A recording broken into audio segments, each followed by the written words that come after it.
The dust, or rather, the ever-present ash, settled differently now. It still drifted from the sky, a perpetual reminder of the Lord Ruler's thousand-year reign and the desolate world he had crafted, but there was a subtle shift in its descent, a microscopic tremor in the air that hinted at change. Luthadel, once the unchallenged capital of the final empire, now stood as a precarious symbol of freedom, teetering on the precipice of an uncertain future.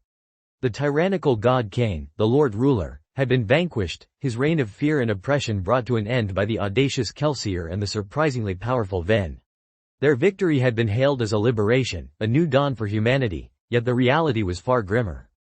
The societal structures, meticulously built over a millennium, had crumbled into dust, leaving behind a chaotic vacuum filled with rampant famine, desperate power struggles, and the menacing presence of three formidable armies converging upon the city's vulnerable walls. Vin, the young woman who had once been a cowering street urchin, now carried the heavy mantle of a Mistborn, her very existence a testament to the shattered paradigms of the old world. Her nights were a grueling vigil, spent soaring through the ash-choked air above Luthadel, a silent, agile phantom against the moonlit sky. Her allomantic senses, refined and sharpened, were a constant radar, perpetually scanning for the elusive figures known only as the assassins. These shadowy adversaries, rumored to be powerful Mistborn themselves, were a constant, chilling reminder that danger still lurked, ever present, ready to strike from the new, uncertain shadows. Every faint glimmer of a pushed coin, every almost inaudible whisper of a pulled metal, sent a jolt of adrenaline through her veins, a primal instinct for survival igniting deep within her. Her unique and uncanny ability to pierce through allomantic cloaks, to perceive the faint, intricate blue lines that connected a Mistborn to their metallic reserves, made her the city's last, best hope. Yet, this very power, this singular advantage, also served to isolate her. The immense weight of expectation, the silent, often fearful, judgment of the populace, bore down upon her, leaving her feeling less like a person and more like a finely honed, deadly weapon, a tool to be wielded in the defense of a fragile peace. Her heart, however, remained stubbornly, irrevocably tethered to Elend Venture. Their love, a fragile, tender blossom, had taken root amidst the ashes of rebellion, nurtured by shared purpose and forged in the crucible of unimaginable hardship. Elend, with his boundless idealism and his deeply rooted belief in the inherent good of humanity, sought to govern through consensus and justice, a radical departure from the brutal, autocratic reign of the Lord Ruler.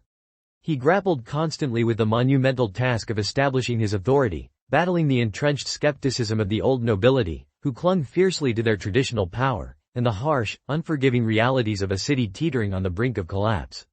Vin watched him, her affection for him deep and true, yet it was tinged with a growing, unsettling frustration. He was, to her eyes, too kind, too trusting, too soft for this new, brutalized world. She yearned for him to embody more of Kelsier's fierce decisiveness, his unwavering resolve, to wield power with the same unyielding conviction that she employed her own allomancy. This internal conflict, the yearning for a gentle touch in a world that clamored for an iron fist, gnawed at her, creating an insidious rift between her idealized perception of Elend and the pragmatic, ruthless leader she desperately felt he needed to become to survive. Kelsier's ragged band of thieves, the unlikely architects of a revolution, were now stretched thin, their resources and manpower dangerously depleted as they struggled to maintain a semblance of order amidst the rampant chaos. Sazed, the benevolent and wise Terraceman Keeper, continued his tireless, sacred work of preserving knowledge, his vast, encyclopedic memory filled with the intricate histories, diverse religions, and profound philosophies of a world that had almost been lost forever. He served as Elend's most trusted advisor, his quiet wisdom and unparalleled knowledge a crucial ballast against the king's youthful idealism and occasional naivete. Yet, even Sazed, with all his composure, felt the chilling tremors of a growing unease. The ancient Terra's prophecies, meticulously recorded and studied for generations, spoke of a primal, terrifying force, a deep, pervasive darkness known only as the Deepness, an insidious evil that threatened to engulf the entire world.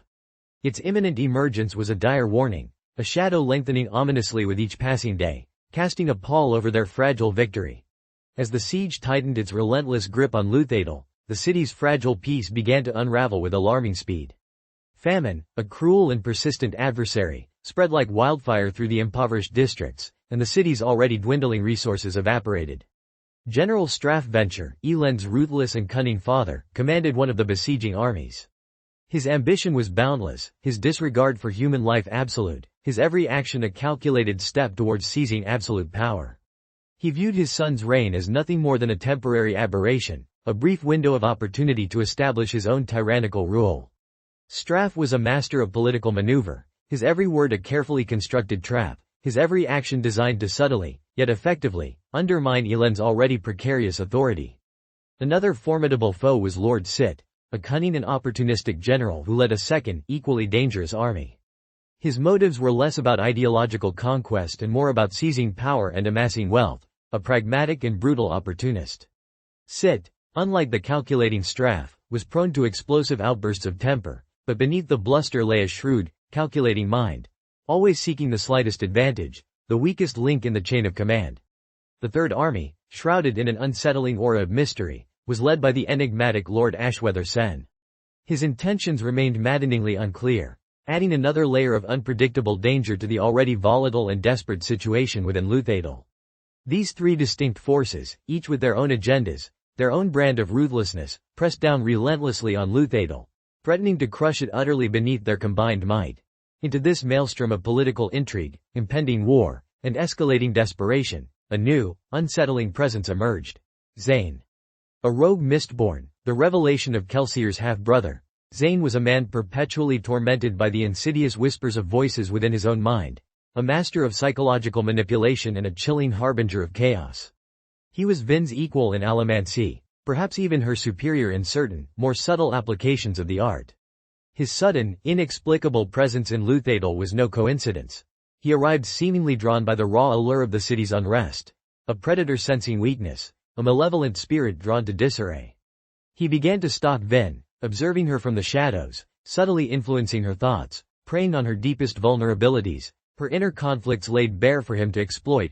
Zane's voice, a seductive whisper of raw power and the exhilarating, untamed freedom of a true Mistborn, began to sow insidious seeds of doubt in Vin's already troubled mind. He viewed Eland's unwavering idealism as a fatal weakness, a dangerous impediment to survival in a world that demanded ruthless pragmatism. He urged Vin to embrace her inherent strength, to shed the shackles of human sentiment, to become more like him, a creature of pure instinct and unbridled power, unbound by the fragile, ultimately meaningless conventions of human society. He whispered constantly of Kelsier, painting him not as a selfless savior, but as a legend who truly understood the brutal nature of power, a power that Eland was, in Zane's eyes, foolishly squandering.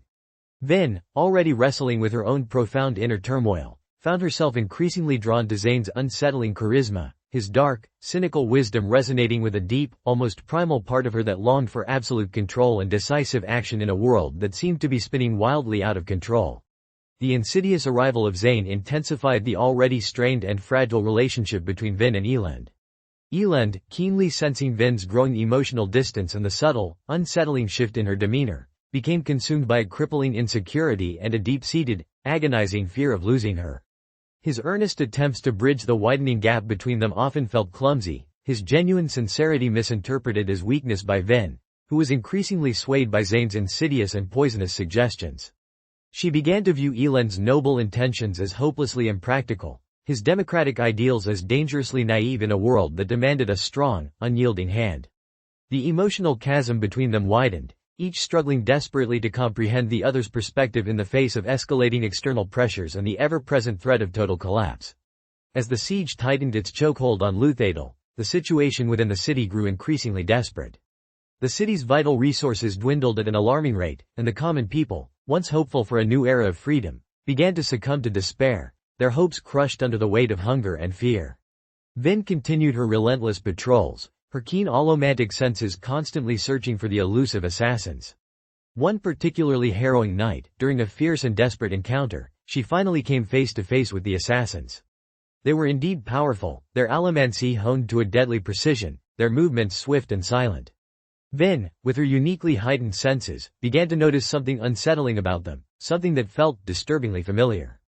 A strange connection, a faint, almost imperceptible echo of her own unique abilities, seemed to emanate from them, though she couldn't quite place its origin, a nagging sense of unease gnawing at her. Sazed, meanwhile, continued his meticulous and tireless research, poring over ancient Terra's prophecies, his brow furrowed in deep concentration. He made a chilling discovery. Alarming passages that spoke of the deepness, a terrifying, creeping mist that would inexorably envelop the entire world, leading to an age of unparalleled darkness and destruction.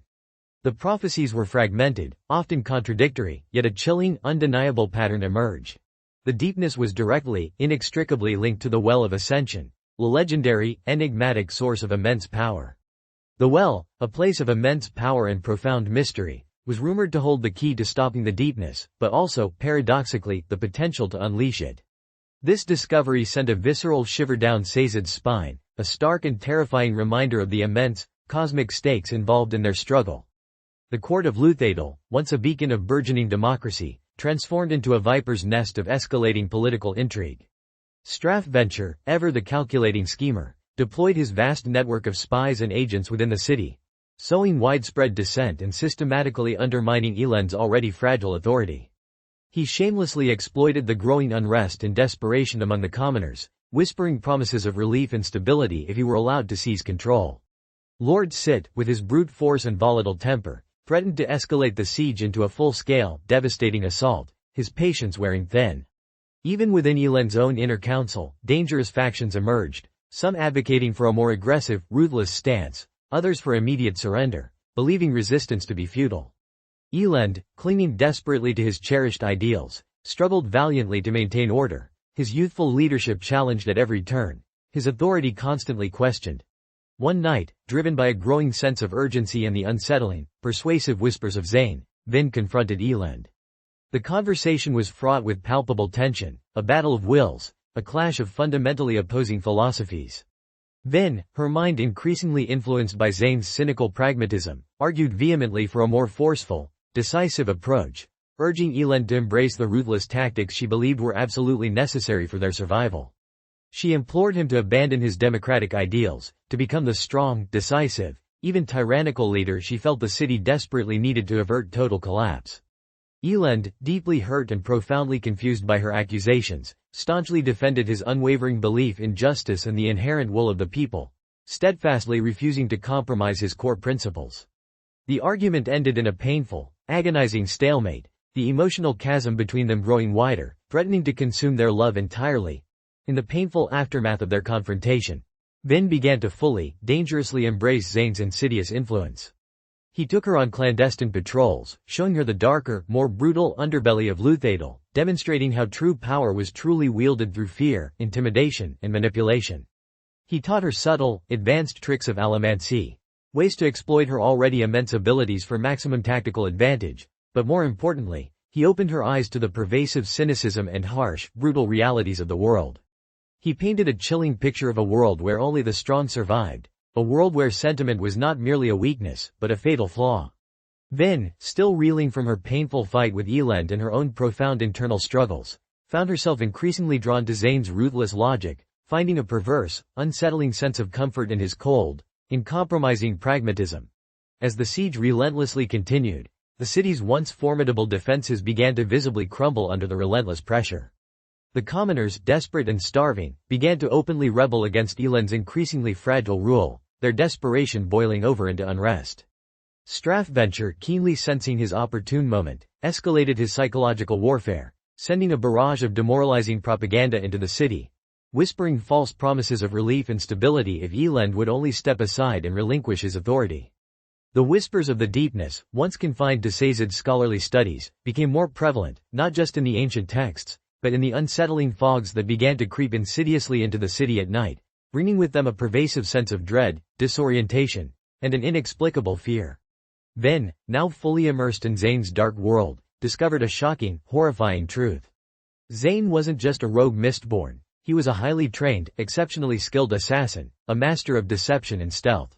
He revealed to her the existence of a clandestine organization of Mistborn, a vast, shadowy network of powerful individuals operating in the deepest parts of the underworld, far more extensive and sinister than Kelsier had ever suspected. He implied, subtly at first, then more directly, that these assassins were part of a larger, far more sinister plot, a grand, malevolent design that somehow involved the Well of Ascension itself. This earth-shattering revelation shook Vin to her very core, forcing her to question everything she thought she knew about Kelsier's heroic rebellion and the true, terrifying nature of the Lord Ruler's millennium-long reign. The once clear lines between hero and villain, savior and destroyer, began to blur into an unsettling, moral ambiguity in her mind. Sazed, meanwhile, driven by a growing sense of dread, made a crucial breakthrough in his tireless research. He discovered a lost Terrace prophecy, a final, chilling warning about the true nature of the Well of Ascension. The prophecy revealed a terrible, profound truth.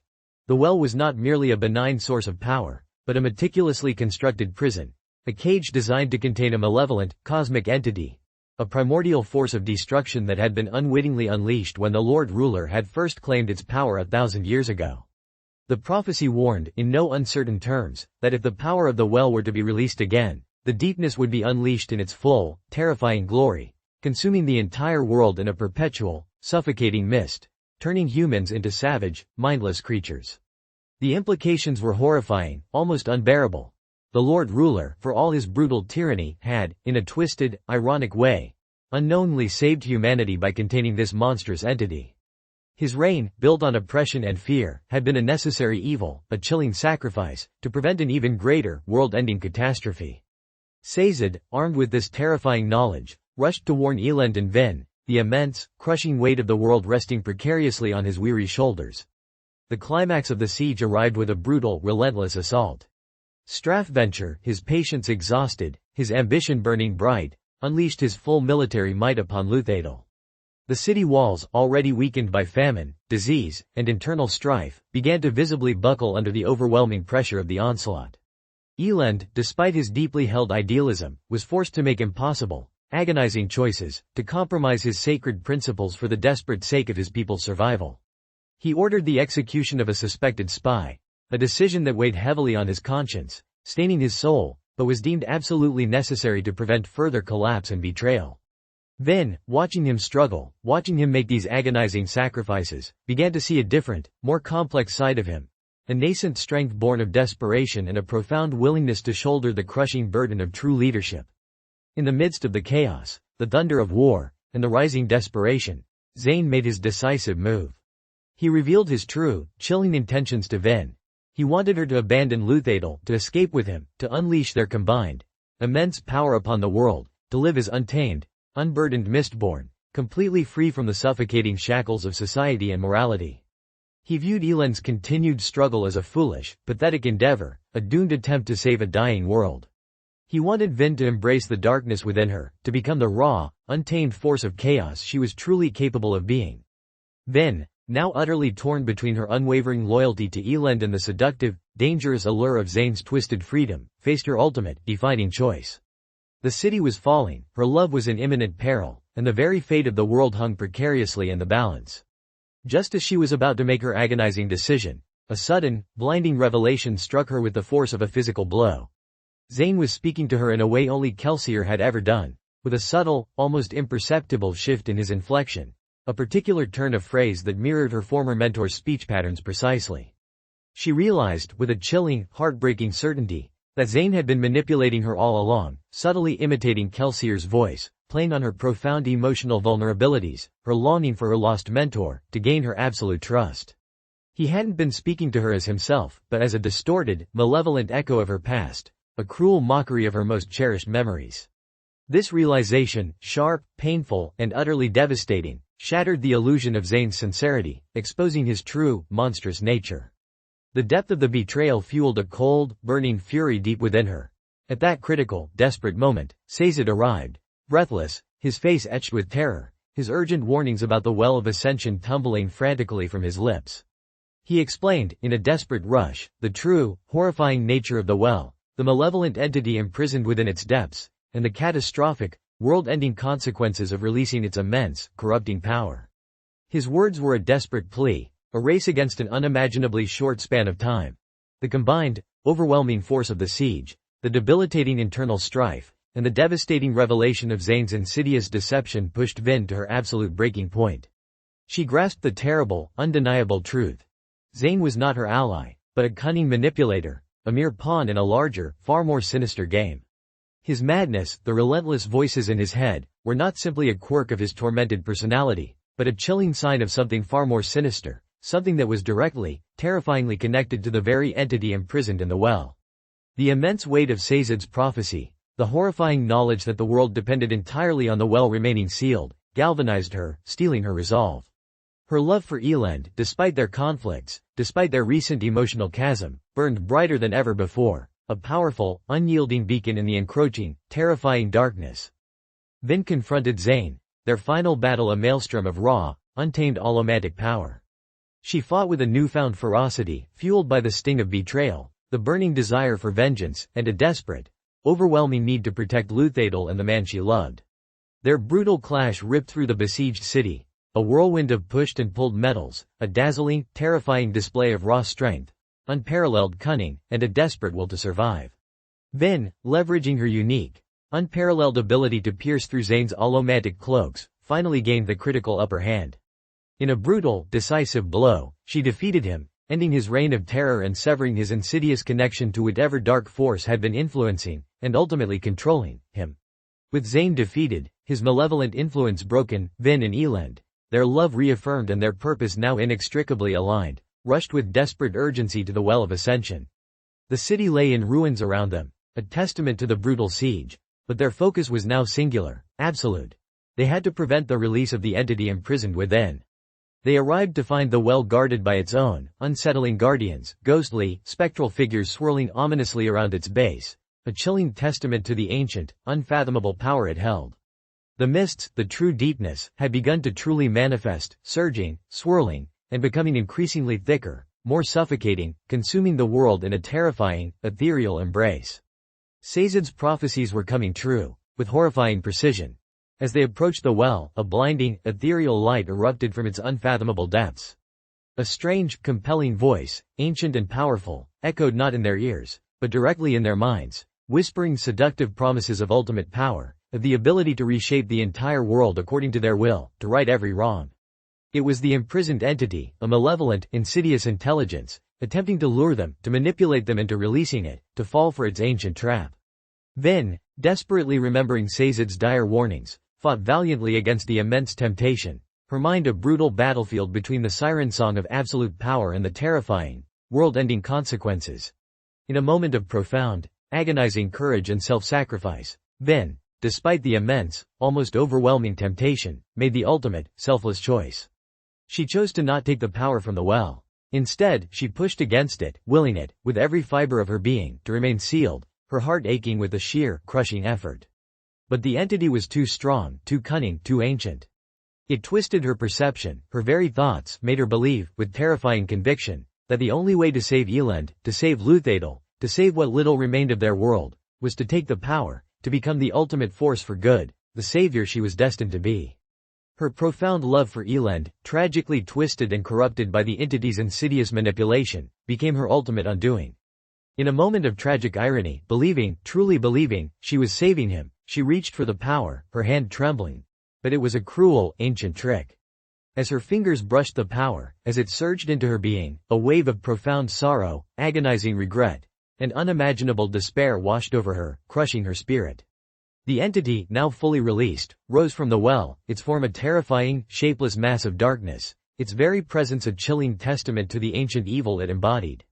The deepness, the omnipresent mists, surged, becoming thicker, more suffocating, consuming the world in a terrifying, inescapable embrace. The prophecies were fulfilled, but not as they had hoped, not in the way they had desperately prayed for.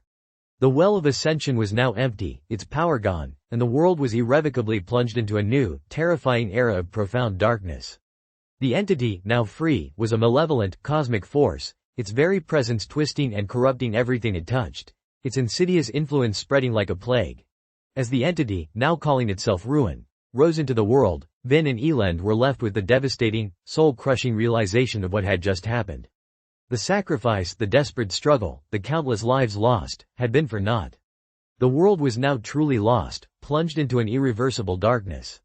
Vin, overwhelmed by an immense, crushing wave of guilt and despair, felt the immense weight of the entity's corrupting presence, its insidious influence already spreading across the ravaged land, poisoning everything in its path. The deepness was not just mist, it was a living, breathing malevolence, slowly consuming the world, twisting the minds of humans, turning them into savage, mindless, bloodthirsty creatures known as Colossus. In the immediate aftermath of the cosmic catastrophe, the once overwhelming threat of the besieging armies seemed utterly insignificant, a mere footnote in the face of true despair. Strathventure, sensing the drastic, terrifying shift in power, quickly retreated, his petty ambitions utterly dwarfed by the cosmic horror that had been unleashed upon the world. Lord Sit, equally terrified, followed suit, his greed and ambition paling in comparison to the existential threat. Only Lord Sen's army remained, strangely untouched by the chaos, strangely unaffected by the creeping dread, adding another layer of unsettling mystery to their presence. Then, now a Mistborn of unparalleled, unimaginable power, but eternally burdened by the soul-crushing knowledge of her tragic mistake, felt a profound, aching sense of responsibility for the new, devastated world. She realized, with a horrifying clarity, that the Lord Ruler had not been a tyrant for tyranny's sake, but a desperate, flawed guardian, single-handedly holding back this very darkness for 1,000 years. His cruelty, his oppressive reign, had been a necessary, brutal evil to preserve humanity, to keep ruin imprisoned. This agonizing realization was a bitter pill to swallow, a searing testament to the terrifying complexities of good and evil, of sacrifice and desperation. Elend, despite the immense, crushing devastation, clung stubbornly to his ideals, his unwavering belief in the inherent good of humanity, a fragile but persistent flame in the growing darkness. He began to organize the scattered survivors, to bring what little order and hope he could to a world rapidly descending into utter chaos. He was no longer the idealistic scholar, but a hardened, resolute leader, forged in the brutal fires of despair, determined to fight for the dwindling hope of humanity, to preserve what little remained of their civilization. Sazed, heartbroken and profoundly shaken by the unfolding tragedy, continued his tireless, desperate work, searching frantically for any scrap of forgotten knowledge, any fragment of ancient prophecy, any obscure text that might offer a glimmer of hope, a key to understanding or defeating the unleashed evil. He realized, with a chilling certainty, that the Terra's prophecies were not merely warnings, but also contained fragments of truth about the terrifying nature of the entity, ruin, and, crucially, its potential weaknesses. His relentless pursuit of knowledge became a desperate, heartbreaking race against time, a final, desperate attempt to understand the cosmic forces at play and to find a way, any way, to redeem Vin's tragic, world-altering mistake. The final pages of the narrative painted a bleak, yet strangely hopeful, picture. The world was consumed by the deepness, the omnipresent mists, a constant, oppressive, and terrifying presence, twisting reality itself. Yet, Vin and Elend, together with the scattered, resilient remnants of Kelsier's original crew, stood as a defiant, flickering beacon of hope and resistance. Vin, now a Mistborn of unimaginable, raw power, driven by a profound, agonizing sense of guilt and an unyielding, unbreakable love for Elend, vowed to fight the entity, to rectify her mistake, no matter the insurmountable cost, no matter the odds. Elend, her unwavering support, her steadfast anchor, stood beside her, his idealism tempered by unimaginable hardship, his belief in humanity a stubborn, unyielding flame in the gathering, suffocating darkness. The struggle had just begun, a struggle for the very soul of the world, and the ultimate fate of humanity rested precariously on their shoulders, on their ability to navigate a world utterly consumed by an ancient, malevolent evil, and to find a way, against all odds, to reclaim the light from the encroaching, suffocating shadows. The Well of Ascension, once a potent symbol of hope and power, had become a desolate monument to a terrible, world-ending mistake, and the path to redemption, if one existed at all, was shrouded, terrifyingly, in the deepening, oppressive mists.